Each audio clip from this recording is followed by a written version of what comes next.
you might be thinking, we're going to the 3rd werehog level. So that means that this part it's entirely a werehog, right? Wrong. Because it turns out this is a point in the game where they decide to have 4 werehog levels for one country. So 4 werehog levels, 1 day stage. Again, it's supposed to be about duality, night and day. So logically that should mean that both are equal. But not only do you spend more time in the werehog levels, but there's more of them. Although again, I'd much rather have the werehog levels split into multiple different levels than being forced to do the entirety of Adabat Night's levels in just one go. Like imagine if Adabat Night 1, 2, 3, and 4 were combined, and you had to do all of them at once. Like imagine how long that would take at first try. Another cheap thing about these wizards is that they can actually fire projectiles at you, even though they can fly away from you. Like, again, I don't think that it's very fair to have enemies that can fly and they shoot projectiles. Another thing that isn't fair is that you can only attack these guys when they don't have electricity. Like, there's only a small window of time when you can attack them. When they're charging up their electricity to shoot at you, they're invulnerable. The reason that the bees are a lot more annoying by this point in the game is because they're faster than the ones you had to deal with before, which makes it even harder to hit them. This is a point in the game where I finally figured out how I was supposed to deal with these things. You just hold up to go up. And again, this is really something that Chip should have told me. But instead, I had to figure this out on my own. And after this, we come to a really badly designed combat section. And it's not necessarily the enemies that make it badly designed. It's the arena itself. There aren't any invisible walls here that only the flying enemies are affected by. That would prevent them from flying over the pit and not allowing you to attack them, like any sensible programmer would program. No, these flying enemies are fully capable of flying above the bottomless pit and being too far away from you for you to attack them. So, I don't see how that's very good design at all. Like, these enemies in particular. See how far away that enemy is? It's a good thing that you can pick them up, I think. There's also the fact that you have so much forward momentum when you attack, that attacking can send you off the pit to your death. It's not quite as bad as playing as this power type character in Sonic Heroes, where your attacks cause you to slip and slide all over the place and slip and slide off the edge to your death. Like that! Except even worse. You move a lot further in Sonic Heroes. And it was at this point in the game where I panicked because I sent an enemy falling to its death, and the purple gate did disappear. So I thought, well, I better jump down here and climb all the way back up just to make sure that the game registers that I indeed killed that enemy. I didn't want to be trapped in an unwinnable situation because the game didn't register that it died because it fell off the level. So I went down here because I didn't notice in time that the purple gate had disappeared. And here's another section that's pretty tense. A certain point into this, it's going to be hard to tell what's the top of the platforms that you can stand on and walk around. Like, I think it's right here. Like, I think the yellow gravel stuff, the path, that's where you're supposed to walk on. And the stuff below it is the stuff that, if you try to walk towards it, you'll fall to your death. But yeah, this is a pretty tense level. Adabat Night is definitely more focused on platforming, which makes sense because it's a highlands, mountainous area. You should probably dash jump to get over those things, because they're all in a row. Yeah, I think it's here. Here is where it gets really tense, because it's kind of hard to tell once you cross this bridge Because the camera angle is so far away from you. And going to the left there, especially. Like, see how slowly I'm walking? I'm trying to be careful there because it's hard for me to tell exactly what I can walk on and what I can't. This gimmick, you will learn to hate it. Oh, they don't seem so bad now. But they get worse. Much worse. And those electricity shooting enemies, you can't actually swing on them. I didn't think that was very intuitive at first. I mean, they're shaped just like these enemies. But here's the cheap thing. If you try to swing on them when they're shooting electricity, you fall to your death. I don't think enemies that you need to rely on to swing across the pit to progress should be able to make themselves get electrified. You have to grab onto these things at exactly the right time, and you have to get off them exactly the right time because you're on a time limit that you can't see. Eventually, they're going to electrify themselves when you're on them, instead you falling to your death. And of course, there's another combat section here because it can't be as simple as just running to the goal. I mean, at least this level only lasted 6 minutes, which is short for a werewolf level, but still. At least it was pretty short because they all blew up on me.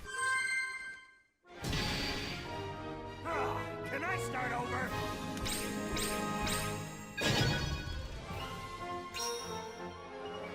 I'm gonna go on to a spiel that I wanted to talk about for the Werehog for a pretty long time. I honestly can't imagine the Werehog being anything but improved from being restricted to 2D. It sounds crazy, but let me finish. It's a lot harder to miss when you're trying to attack an enemy in a 2D plane. And it's a lot harder to miss their jumps and walk past keys, and it takes a lot less time to explore a level fully because there's less space in it. And if it's made with sprites, you'll spend less time vulnerable in attacking animations because the attacking animations will last a shorter amount of time. In fact, being 2D and with sprites is a lot to solve almost every problem the Werehog has, aside from the repetition of the combat and its music. I think I just realized how they should have made the Werehog to begin with. But I haven't played the mobile version of Unleashed that they made. Yeah, anyways. So I don't know, maybe the Werehog finds a new way to be horrible there. I heard the mobile version of Unleashed only lasts up to Missouri. This is actually a pretty well-designed challenge, and I like it.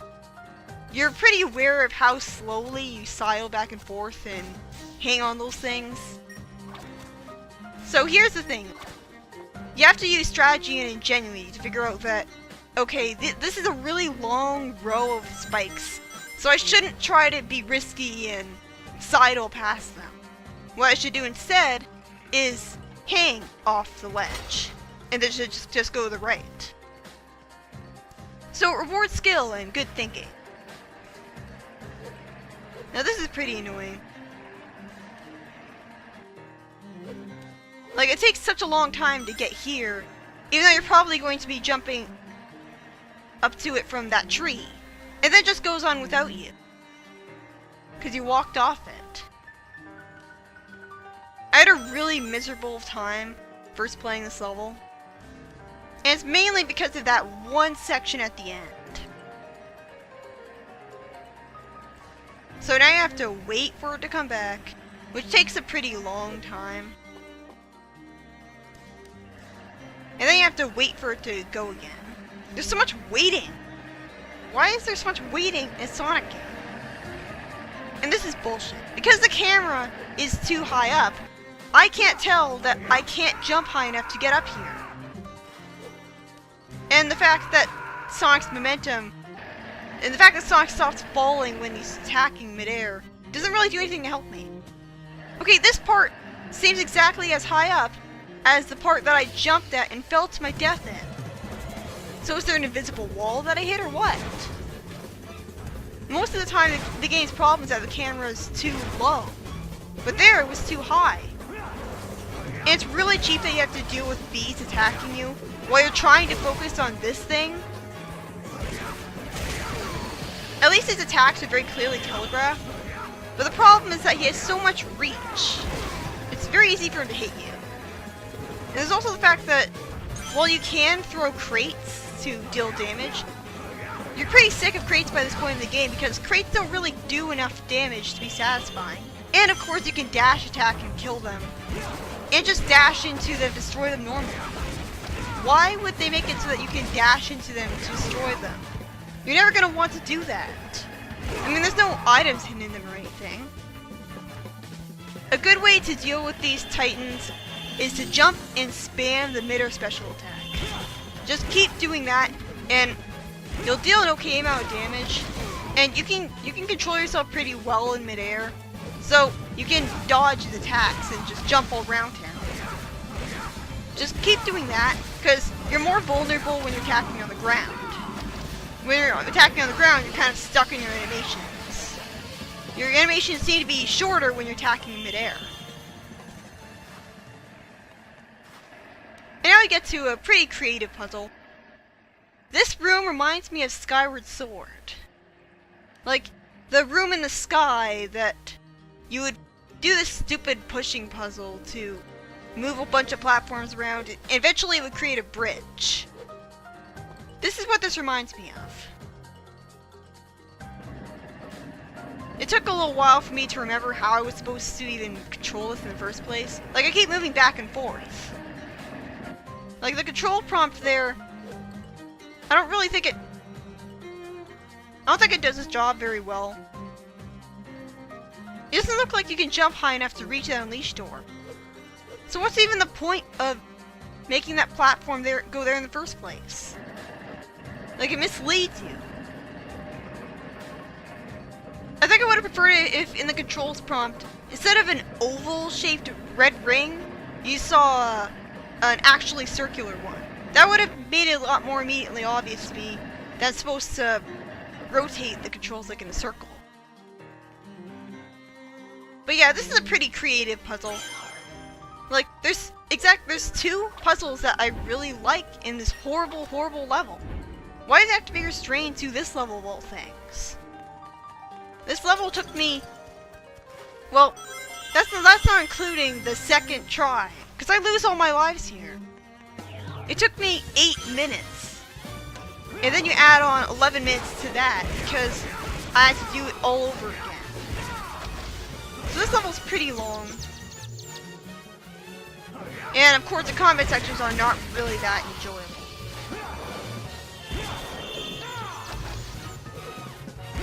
In the HD version, Missouri is actually a playable level. It has its own werehog level and everything. It only has a boss fight in the Wii PS2 versions. I guess it's a bad thing that the Wii version cut out its day stage for no reason at all. But at least it spared us from the werehog level. Like, at least it didn't only have a werehog level and force us to go through that. Because that would have sucked. And besides, I can play Missouri Day in the Unleashed project anyways. Also, the entirety of Empire City is absent from the Wii version. As well as the PS2 version, obviously. So I don't know why they... Like, were they really rushed for time? And they didn't have enough time to put Empire City into Wii version? Like I don't get it. Was that it? Were they rushed for time? Or did they think that the Wii version didn't... Did they think that the Wii didn't have nearly enough storage space? And so they had to cut it out? I don't know, it's just weird. I mean, I guess it makes sense. Like, the whole point is they're traveling all over the world. Traveling to completely new areas they've never been before in Sonic. So it's kind of redundant to have a country dedicated to America when the adventure games and Shadow the Hedgehog all took place in America anyways. I think Empire City is based on New York. But you're never really going to see it, aside from me showing off the day stage in the Unleashed project. Because for some reason it's completely cut out of the Wii version. But again, I prefer look on the bright side. At least this way, it means that we don't have to suffer through its werehog level or its hub worlds. Like, the hub worlds, they just feel like padding to me. This part could go fuck itself. There's so many breakable platforms. When I first played this, it didn't really occur to me what I was supposed to do. Because I thought that the green grassy areas right next to the goal ring were too small for me to actually use them as an arena. So this happened.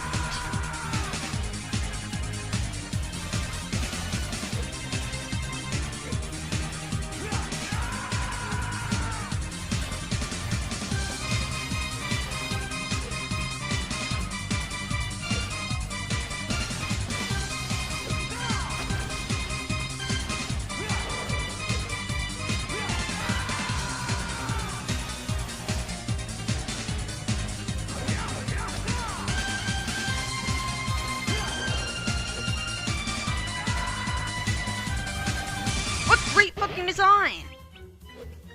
And it was only until I played this level for the third time because I was trying to get an item that I finally found out that, oh, you can actually pick up and throw both of these enemies.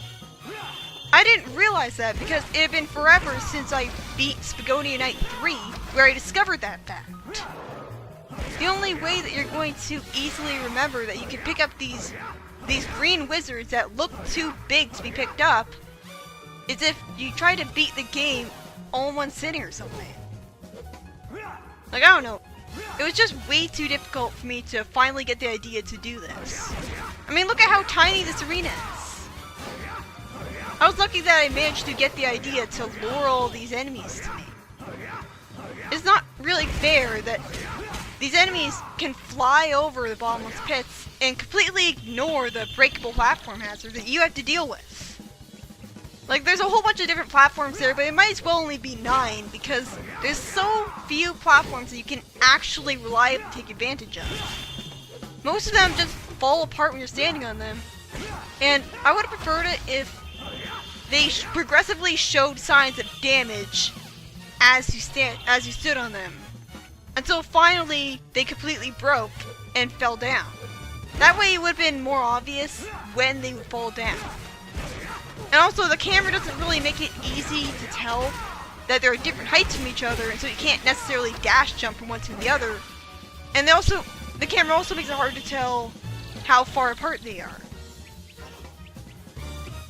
The wizards can also summon more enemies.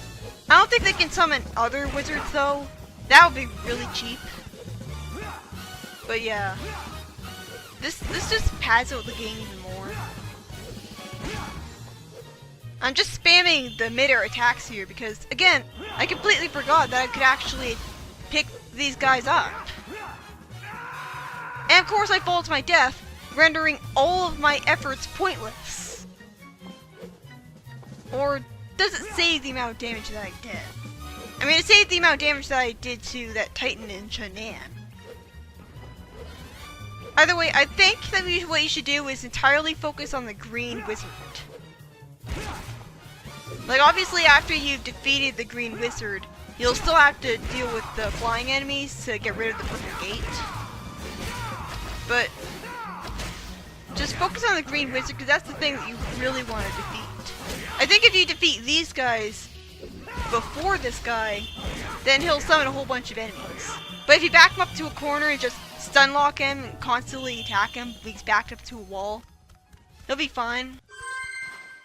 But yeah, it took me over 11 minutes to beat it, and that's not including all the time that I spent on the first try. I honestly felt like I couldn't beat the game at that point. I honestly felt like it was a stopping point for me. Like, it's not so bad once you know what to do. But when you first get to it, it might not necessarily occur to you because the camera is so far back when you first get into that section. So it's hard to tell that the grassy ground is really large enough for you to use as an arena at all. But now we're going to Shamar for another werehog level. That's right. After this, there's going to be yet another 2 parts dedicated to the werehog and nothing else. Isn't that great, guys? Yay! Why couldn't they just stick to day, night, day, night, day, night the whole time? Why do they have to have 2 points in the game where you go from a werehog level of one country to another werehog level of another country. Why can't it just go day, night, day, night, day, night? I mean, that was perfect. You beat a werehog level.